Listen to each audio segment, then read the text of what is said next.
When we think of legacy, we usually picture things made of stone or paper, buildings, trust funds, plaques on a wall. Jimmy D. Nicely, a retired truck driver, is leaving behind a specific inheritance of sound. Jimmy is navigating a harsh physical reality. He has been diagnosed with end-stage COPD, meaning he is currently operating on just 17% of his normal lung function. Every breath he takes requires a calculated effort. Yet there is a strange biological paradox at play. For lungs deteriorating this rapidly, singing happens to be the only form of exercise they can still tolerate. So Jimmy has spent his remaining time in a race against his own mortality, standing in front of a microphone. His mission is driven by a single bucket list wish. He wants his recorded voice to reach 1 million listeners before he is gone. Listen to his sessions, and you quickly realize these aren't vanity projects. There is no PR machine or desperate grasp for late-in-life fame. Instead, Jimmy is actively drafting an audio will.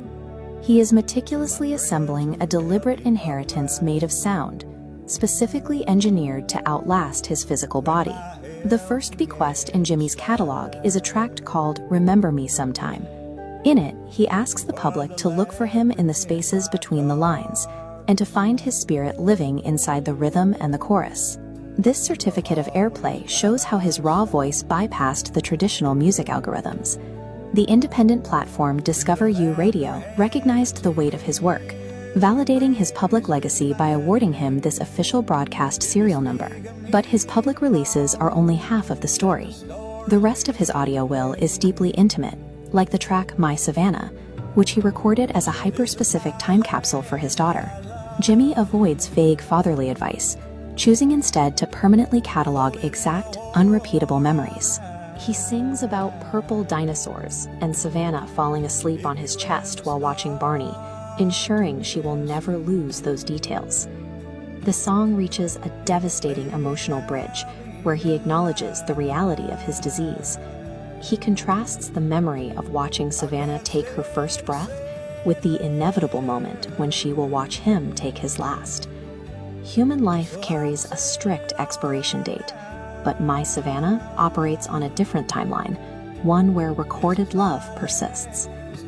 That same intentionality carries over to the inheritance he leaves for his son, laid out in a track titled There Lies a Good Man. The lyrics embed a strict moral code passed down from Jimmy's own grandfather. It's a direct set of instructions about passing up easy money, avoiding shortcuts, and doing the right thing even when nobody is watching.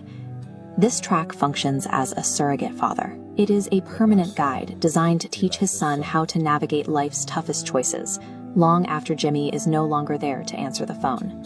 Which brings us to the final document in his catalog, My Last I Love You. Jimmy explicitly wrote this track as his ultimate sign-off, openly acknowledging his sliding health and thanking the friends who kept him upright in the dark. Embedded in the hook is his final instruction to the people he loves.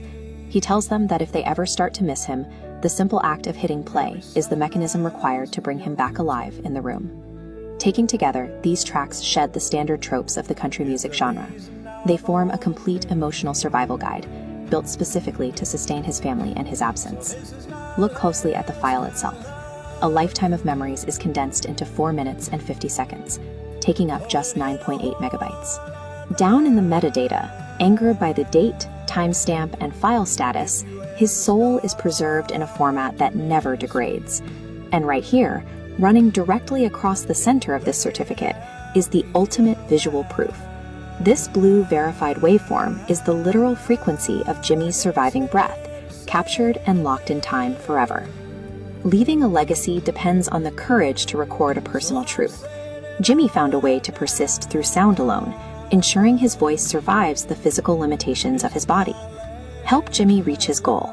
Press play on his music and become one of those 1 million requested listeners. And as you listen, ask yourself, if you had to leave an audio will for the people you love, what would you say?